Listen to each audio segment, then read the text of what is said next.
시청자 여러분, 우리는 오늘 우리가 단 한 번도 보지 못했던 인간 이도의 속살을 보려 합니다. 만원권 지폐 속의 성군 세종대왕의 인자한 모습은 잊으십시오. 교과서 속의 세종은 딱딱한 기록의 산물일 뿐입니다. 그는 육식에 탐닉하며 비만과 안질에 시달리던 나약한 환자였고 늙은 신하를 닥달하여 기어이 과로사 직전까지 몰아넣던 지독한 완벽주의자였습니다. 무엇보다 자식들의 어처구니 없는 추문에 밤잠을 설치며 독주를 들이키던 외로운 아버지였지요. 이 찬란하고도 비극적인 600년 전의 드라마 그 대장정의 문을 엽니다. 때는 세종 4년 1422년 5월 수많은 정적의 피를 뿌리며 조선의 기틀을 닦았던 철혈군주 태종 이방원이 마침내 병석에 누웠습니다. 사경을 헤매는 와중에도 그의 눈동자는 오직 한 사람, 세자 시절부터 책만 파고들던 셋째 아들 이도를 향해 있었어요. 태종은 누구보다 자기 아들을 잘 알았습니다. 세자 이도는 고기 반찬이 없으면 수저조차 들지 않는 지독한 육식주의자였고 한번 책을 잡으면 밥 먹는 것도 있는 일중 독자였습니다. 그런 아들이 장차 자신의 상을 치르며 예법에 따라 고기를 끊는다면 그 가냘픈 몸이 국사를 돌보기도 전에 무너질 것을 태종은 불보듯 뻔히 내다본 것이지요. 주상은 고기가 없으면 식사를 못하는 사람이다. 내가 죽거든 예법을 따지느라 몸을 상하게 하지 마라. 내 상중이라 할지라도 반드시 고기를 먹게 하여 기력을 보존케 하라. 이것이 내 마지막 명이노라. 아, 이 얼마나 지독하고도 눈물겨운 부성애입니까? 유교 국가인 조선에서 상주가 고기를 먹는다는 것은 상상조차 할 수 없는 불효였습니다. 그러나 태종은 아들이 입을 불효자라는 오명을 자신이 대신 짊어지고자 했습니다. 자신이 직접 유언으로 못을 박아두어야만 신하들이 세종에게 고기를 권할 명분이 생기리라는 계산이었지요. 세종실록 16권 세종 4년 5월 10일 주상은 고기가 아니면 진지를 드시지 못하니 내가 죽은 뒤 권도를 따라 고기를 먹게 하라. 태종이 숨을 거두자 세종은 아버지의 유언을 받들면서도 피눈물을 흘렸습니다. 예법대로라면 거친 보리밥과 채소만 먹어야 하거늘 신하들은 태종의 유언을 근거로 매일같이 고기수라를 올렸습니다. 세종은 마지못해 고기를 씹으며 그 기름진 맛보다 더 진한 아버지의 사랑을 삼켰을 것입니다. 과유불급이라 했습니다. 지독한 편식과 운동 부족은 성군의 몸을 서서히 갉아먹었습니다. 오늘날의 당뇨인 소갈증이 찾아와 하루에 물을 몇 동이나 들이켰고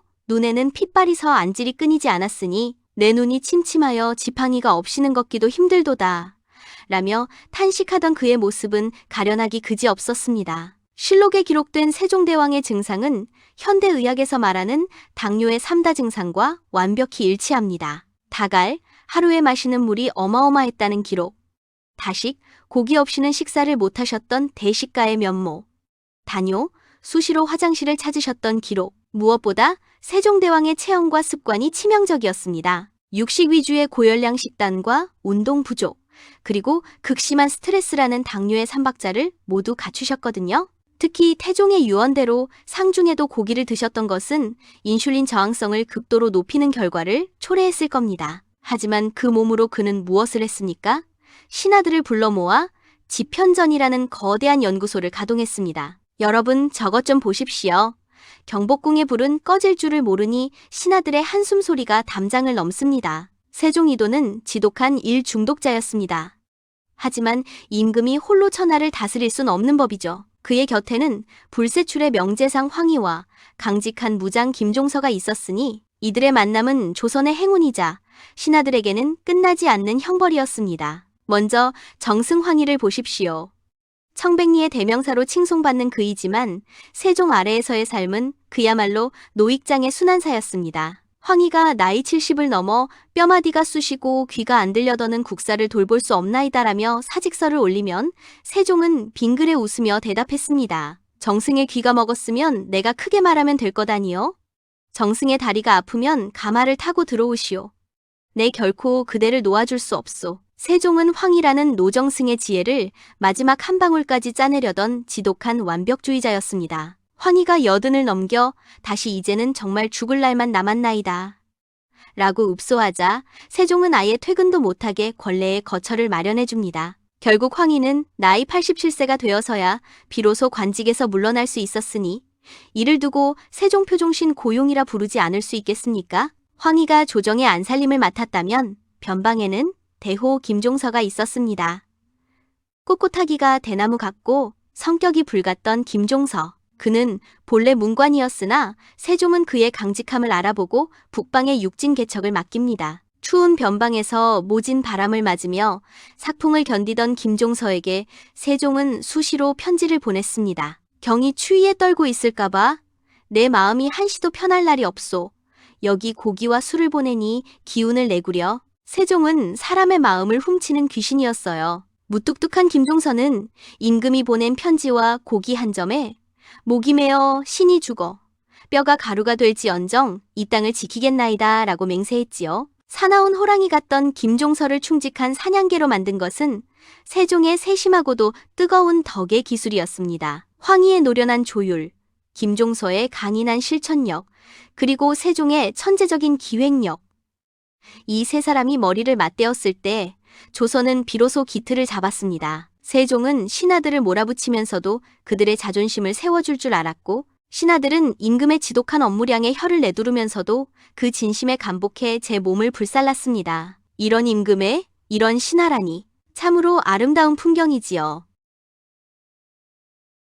하지만 여러분, 이 완벽한 화음 뒤에는 늘 야근과 과로라는 그림자가 짙게 깔려 있었습니다. 훗날 황희가 세상을 떠났을 때 세종은 제팔 하나가 잘려나간 듯 통곡했습니다. 그것은 단순히 유능한 신하를 잃은 슬픔이 아니라 자신의 지독한 이욕심을 묵묵히 받아내준 늙은 동지에 대한 미안함이 아니었을까요? 세종의 백성사랑은 동서고금 어디에도 찾기 힘든 성군이었지요. 세종 8년, 임금은 믿기 힘든 교지를 내립니다.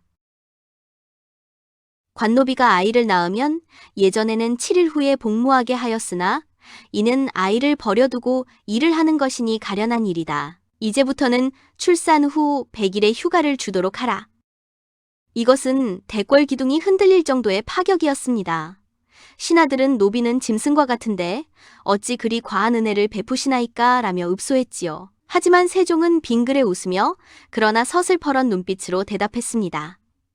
아이를 낳는 것은 천하의 대사다. 노비 또한 하늘이 내린 백성이거늘 어찌 그 목숨을 가벼이 여기겠는가. 그런데 세종의 자비는 여기서 멈추지 않았습니다. 4년 뒤 그는 또 한 번 조정에 폭탄을 던집니다. 아내가 아이를 낳아도 그 남편에게 휴가를 주지 않으니 산모가 혼자 아이를 돌보다 병이 생기거나 목숨을 잃는 일이 허다하다. 이는 참으로 비통한 일이다. 성군은 명했습니다. 아이를 낳은 여종의 남편에게도 30일의 휴가를 주어 처자를 돌보게 하라. 여러분 상상이 가십니까? 이것이 정녕 15세기 조선 땅에서 일어난 일이란 말입니까? 오늘날의 현대 사회에서도 아빠 휴가를 쓰려면 눈치를 봐야 하거늘 세종은 무려 600년 전에 공동 육아의 가치를 꿰뚫어 본 것입니다. 세종의 배려는 거기서 끝이 아니었어요. 어머니의 손길보다 섬세한 군주의 사랑이었지요. 세종은 관노비들이 만삭의 몸으로 일을 하다가 길가에서 아이를 낳는 비극을 전해 듣고는 출산 후 100일도 모자라 출산 전 한 달, 30일의 휴가를 추가로 하사합니다. 결국 세종시대의 관노비는 도합 130일의 출산 휴가를 누린 셈입니다. 이는 21세기 대한민국의 산전 후 휴가 90일보다도 긴 그야말로 복지의 황금기였습니다. 세종은 왜 하필 가장 천한 노비에게 집중했을까요? 그것은 그가 꿈꾸던 왕도 정치의 완성이 가장 낮은 곳에 있는 자들의 웃음에서 시작된다고 믿었기 때문입니다. 백성은 나라의 근본이요. 먹는 것은 백성의 하늘이다. 고기수라상을 즐기던 대식가 임금이었으나 정작 그가 가장 배불리 먹이고 싶었던 것은 고기 한 점 얻어먹지 못하는 이 땅의 가련한 백성들이었습니다. 고된 노동에 지쳐 쓰러진 노비의 손을 잡아주던 이도의 따스한 온기, 그 온기가 있었기에 훗날 훈민정음이라는 위대한 꽃이 피어날 수 있었던 것 아닐는지요. 여러분, 이보다 더 완벽한 복지국가가 역사 속에 또 있었겠습니까? 세종대왕이 훈민정음을 반포합니다. 내일을 가엾게 여겨 새로 28자를 만드노니. 세종의 위대함은 그가 당뇨 합병증으로 온몸이 무너지고 있을 때 더욱 빛났습니다. 눈이 보이지 않는 고통 속에서도 그는 왜 한글에 집착했을까요? 그것은 억울하게 매를 맞고도 그를 몰라 하소연하지 못하는 백성들에 대한 연민 때문이었습니다. 이 대목에서 우리는 세종의 집념을 봅니다. 최만리를 비롯한 사대부들이 오랑캐의 글자라며 도끼 눈을 뜨고 반대할 때 인자하던 세종은 불같이 화를 내며 외쳤습니다. 너희가 설총에 이두는 옳다 하면서 어찌 백성을 편하게 할 이 글은 안 된다 하느냐? 이 분노는 사적인 욕망이 아닌 백성을 향한 뜨거운 짝사랑의 발로였습니다. 시청자 여러분, 혹시 세종이 조선에서 가장 많은 아들을 낳은 왕이었다는 사실 알고 계셨나요? 세종 이도는 조선 역대 임금 중에서도 손꼽히는 다산의 제왕이었습니다. 정비 소원왕후를 비롯하여 무려 6명의 부인 사이에서 18남 4녀, 도합 22이나 되는 자녀를 두었으니 그 가계도만 펼쳐놓아도 조선의 아침이 다 저물 판입니다. 세종의 곁에는 늘 그림자처럼 그를 지키던 현숙한 아내 소원왕후 심씨가 있었습니다. 그녀는 세종과의 사이에서 문종, 수양대군, 안평대군 등 조선의 운명을 뒤흔든 8아들과 2딸을 낳았지요. 그녀의 삶은 눈물로 짠 비단과 같았습니다. 세종의 아버지 태종은 외척의 바로가 두려워 소원왕후의 친정을 풍비박산냈고 그녀의 어머니는 관노비로 전락하는 수모를 겪었습니다. 아내의 통곡 소리를 들으면서도 국사를 위해 침묵해야 했던 세종의 가슴은 또 얼마나 타들어갔을까요? 그는 미안한 마음에 평생 소원왕후를 극진히 대우하며 그녀가 낳은 자식들을 유독 아꼈습니다. 경복궁 뒤 숲에서 재간을 다 파먹듯 울어대던 소쩍새의 울음소리는 소원왕후의 울음이었을지도 모릅니다. 꽃이 어찌 장미뿐이겠어요. 들꽃의 향기도 그윽한 법이지요. 세종은 학문만큼이나 여인들에 대한 배려도 깊었습니다. 영빈 강씨, 신빈 김씨 등 여러 후궁 사이에서도 자식들이 줄줄이 태어났지요. 특히 신빈 김씨는 본래 소원왕후의 지밀 라인이었으나 세종의 총애를 받아 무려 6명의 아들을 낳으며 왕실의 복덩이로 불렸습니다. 하지만 서자들의 운명은 늘 서글픈 법. 적자인 수양대군과 안평대군의 기세에 눌려 숨죽여 살아야 했던 서자 출신 왕자들의 고뇌 또한 세종에게는 늘 마음의 짐이었습니다. 전부 똑같은 왕자들이었지만 서자 출신 왕자들의 서름을 누가 알아주겠어요? 세종의 자식들은 저마다 천재성을 타고났습니다. 장남 문종은 학문에 밝았고 수양은 무예에 능했으며 안평은 당대 최고의 서예가였습니다. 그러나 그 재능들이 훗날 형제간의 피비린내 나는 고륙상쟁 계유 정난의 불씨가 될 줄이야 세종인들 꿈에나 생각했겠습니까? 하지만 하늘은 공평한 법이라 했던가요? 천하를 다스리는 세종도 제 자식 농사만큼은 뜻대로 되질 않았습니다. 특히 넷째 아들 이명대군 이구의 이야기는 조선 왕실 최대의 비극이자 미스터리입니다. 인재 중에 인재였지만 그 넘치는 기운을 어쩌면 좋겠어요? 시청자 여러분, 세종의 넷째 아들 이명대군 이구. 그는 형제들 중에서도 유독 체격이 당당하고 성품이 호방하며 특히 기계 제작과 무예의 천재적인 재능을 보였던 인물이었습니다. 세종은 그런 아들을 몹시 아껴 신무기 개발의 핵심인 화포 제작을 그에게 맡길 정도였지요. 하지만 이 빛나는 재능 뒤에는 정사에서는 차마 다 기록하지 못한 치명적인 정열이 독초처럼 자라고 있었습니다. 아버님, 저를 죽이실지언정 그 사람은 보내지 마옵소서.